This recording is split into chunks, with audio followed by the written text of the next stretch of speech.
Isn't understanding magic worth the cost?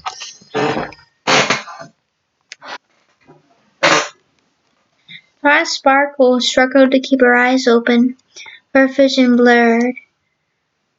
She can only make out a bright light shining onto her. The smell of blood and rotting flesh permeated the air, causing her to cough and retch as she gasped for air. Her sight coming back to her, she focused on her left arm, which was strapped to a mechanical surface she was lying on. She clenched her fist and tried to wiggle the arm free. She looked at her right arm, which was also strapped in, and tried to wiggle that one free too. With all her might, she tried pulling both arms at the straps, but as much as she struggled and warmed, it was no use. She tried to move her legs too, but they were also held firmly in place. What? Twilight mumbled weakly. Where am I? She observed her surroundings. There were scanners emitting a cyan light to her left, and a bespectacled human in a lab coat sitting in front of a sharp mechanism and a wooden shelf filled with rows upon rows of brains in jars to her right. The human looked exactly like Twilight, but there was something off about her. She wore a toothy smile that looked too big for her face. While she was used to Pinkie Pie having a smile like that, it looked wrong when it was seen on somebody else, especially when that somebody else had an uncanny resemblance to her human form. Good, you're still alive, her doppelganger said. I was worried I hit you. I was worried I hit you too hard. It would be very annoying to draw your attention only to accidentally give you a fatal skull fracture. Twilight continued to try and release herself from the trap. Oh, I wouldn't recommend doing that, the other said. You might get rope burn doing that. Or would it be lever burn? Well, you get some kind of burn. Also, I made the straps extra tight so you won't try to escape. Escape? Twilight asked frantically. Where am I? What is all this? You know that message Sunset sent you? The other Twilight replied. The one that said it was an emergency and the school was in peril? That was me. Not the school being in peril, because I made that up, but me to you pretending to be Sunset. The other Twilight giggled.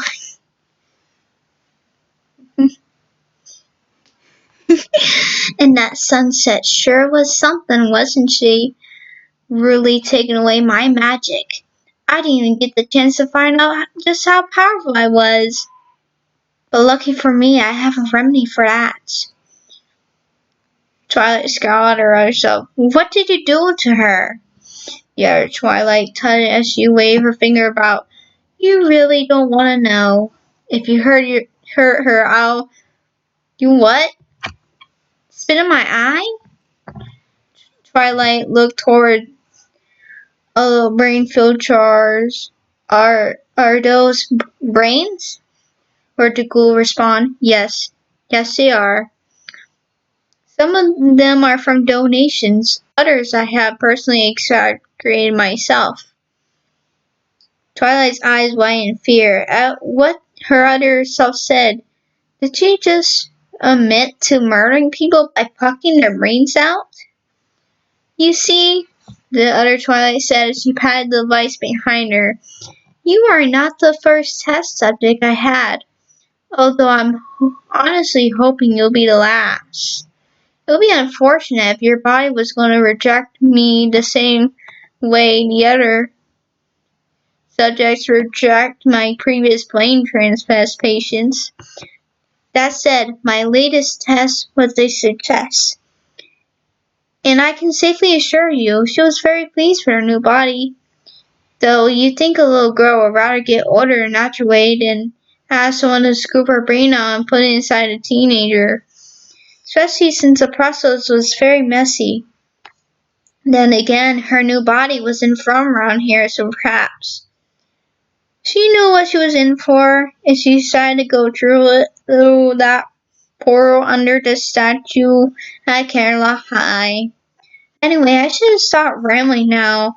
There's only so much time before someone finds this place.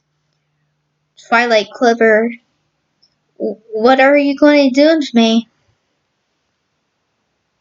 The other Twilight pushed the machine towards her captive.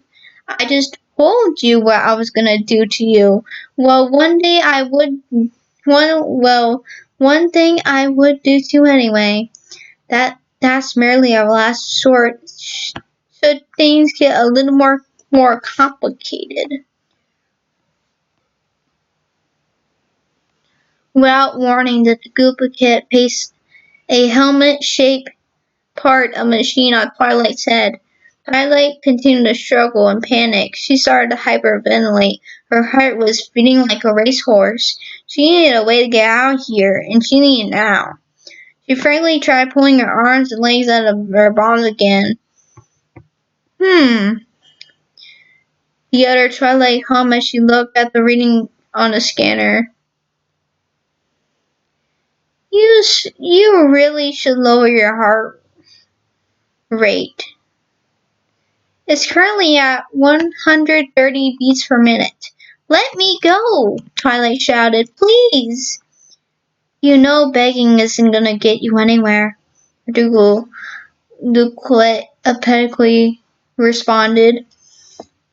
The other Twilight removed the helmet from her identical captive, which flew halfway across the room to the letter trashing about. She pressed a button in a mechanism that caused a medical arm to emerge. The arm had what it looked like a huge combination between a scalpel and an egg beater attached to the end of it, with the scalpel covered in blood. Stop, Pony! Twilight shouted. Help! Don't bother, the doppelganger said coldly. I had this lab soundproofed months ago, mainly due to complaints from the neighbors that the machinery was keeping them awake. Tired from the constant struggling, Twilight saw back on the table. She could feel her heart beating at a rapid pace. She hyperventilated as the arm moved the blade directly above her head. You know, this device isn't used just for a brain transplantation, Duclet explained. I also use it for memory alteration and such or in print information. The blade lowered towards Twilight's head. Twilight actually felt the scaffold touch her forehead. She already knew as she continued to struggle, it would slice right through her skin, perhaps even deeper than that. You know you were trying to wiggle yourself free, the other Twilight rhetorically asked. Yeah, you really don't want to do that now. So sit back and think of something nice. Trust me, you'll live longer. In a flick of a switch, the device whirled to life and began to slice through Twilight's skull. Twilight screamed in agony as the muscle and tendons in her forehead were severed. She could feel the knife piercing the bone as it carved away in a circular motion, feeling the resultant blood flow trickling down her face. She closed her eyes as tightly as possible. Soon enough, the blade stopped its incision and slowly pulled away from her cranium. Twilight gasped for air. She could taste the blood and the sweat dripping from her mouth. Even though the scalpel had done its job, she could feel the sting around her head. Her eyes still closed tightly.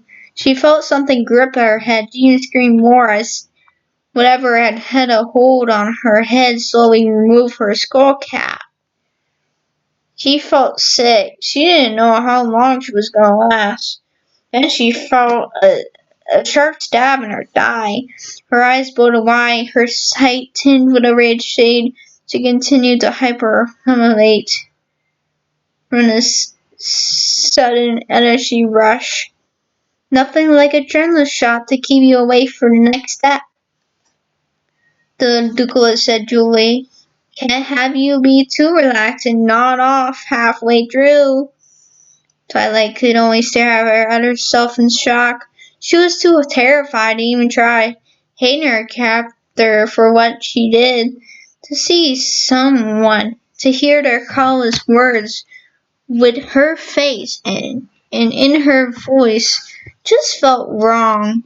Like the other self shouldn't exist, but does so anyways. Ignoring her captive's stare, the other Twilight opened a compartment in the mechanism and pulled out some electrodes. I always thought that whoever said the brain was the sexiest organ was a liar, she said as she gently attached electrodes to her captive's exposed brain.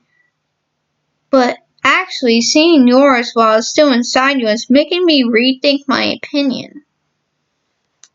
Why? Twilight weakly asked. Why are you doing this?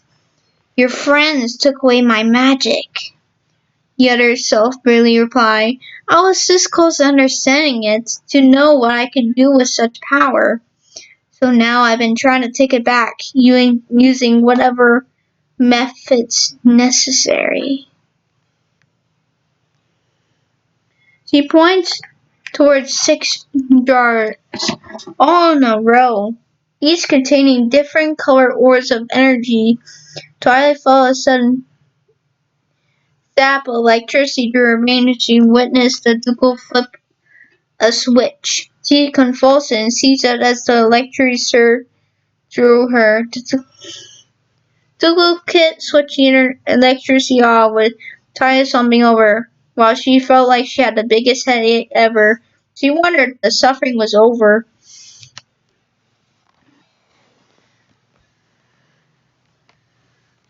Don't relax just yet, the other Twilight replied. That was just a warm-up. A little test to see if everything is in good shape. The other Twilight looked towards the monitor, which now showed Twilight's memories. Memories of her coming to Camelot, memories of being foe after foe with her friends. Even the disaster noticed her first grand gallop together. Twilight looked over at herself. She could tell by the way the other self was looking at the monitor that she was envious of her. That deep down she wanted what Twilight had. You don't have to do this, Twilight weakly said. There is another way. Particularly looked at her remorsefully, different from mutual excitement. I'm sorry. It's too late to turn back now. She knelt down and pulled out a long, sharp device that almost looked like something one would find on a car battery. Anyway, the other self said in her cheerful, if demented demeanor, let's see if I can alter your memories to remove that element of magic from you. If that doesn't work, well, brain transplants always an option. The other Twilight knelt down and prodded the exposed hippocampus of her counterpart. While it was painless compared to everything else she was put through, Twilight could still feel discomfort at what her other self was doing. Images flashed before her eyes.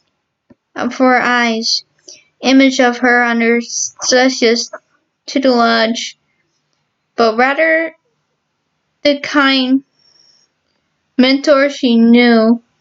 To Celestia, her memories was cruel, abusive, and near tyrannical. Twilight shook her head to try and focus Horsey's horrid images out. No, Twilight muttered weakly. Stop messing with my brain. Her speech slurred with each step. She could see her other self smiling out of the corner of her eye. It wasn't a demented shock she had when she woke up, nor was it the almost sweet one she had throughout the whole thing. Instead, it was one of pure sadistically. She knew that if her other self could have friends, neither could she. And there wasn't a thing she could do to stop it. More mental images flashed before her eyes. Every memory became more twisted and perverted than the last. Images of Rainbow Dash breaking Scoodle's wings, Rarity flaying mares alive and sewing their skins to dresses. Even Pinkie Pie baking ponies into her cakes.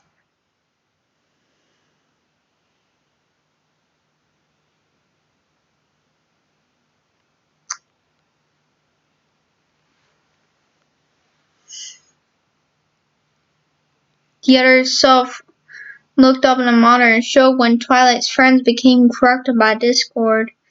I guess friendship is magic in your world too, the other self said to her very awake captive. Well, I know from experience that having friends is unnecessary to tame magic. If I were to make it look like you never had any friends, then maybe your natural talent for magic might force itself out of you. Or that's my current hypothesis. Please don't, Twilight weakly repeated.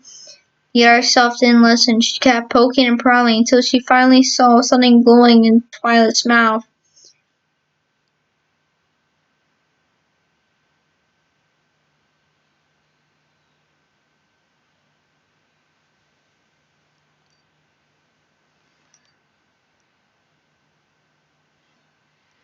She essentially ran over to somewhere to grab a pair of tongs. Meanwhile, Twilight continued to have discourse ring of terror.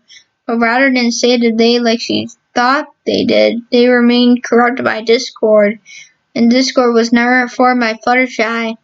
If anything, Celestia was responsible for leading the floor chaos in the first place. How? Trial mumbles in mental witness of Celestia relying on her own warped memories. How could you, Discord? She recalls Celestia laughing and saying she wanted Twilight and her friends to play a game with Discord. It wouldn't have surprised her if her friends deliberately lost the game simply for the sole purpose of temoring Twilight more. With friends like you, who needs enemies? Twilight, with friends like you, who needs enemies? Twilight quietly whispered before passing out the orb, forcing herself out of her throat. The duplicate ran back and quickly picked out the orb. She stared at the orb in awe, the supposed element of magic now in her possession. She looked at her now composed captive, relieved that she didn't have to resort to plan B. While she could have called on a flavor to have Cozy help translate her brain into Twilight's body, she was worried that Cozy might have botched the job. Should that have happened? It was hard to trust that girl to not drop one's very essence because she had difficulty controlling her new hands. As she placed the orb into an empty jar, she pulled out 7 gems from her pockets. Now for the next phase.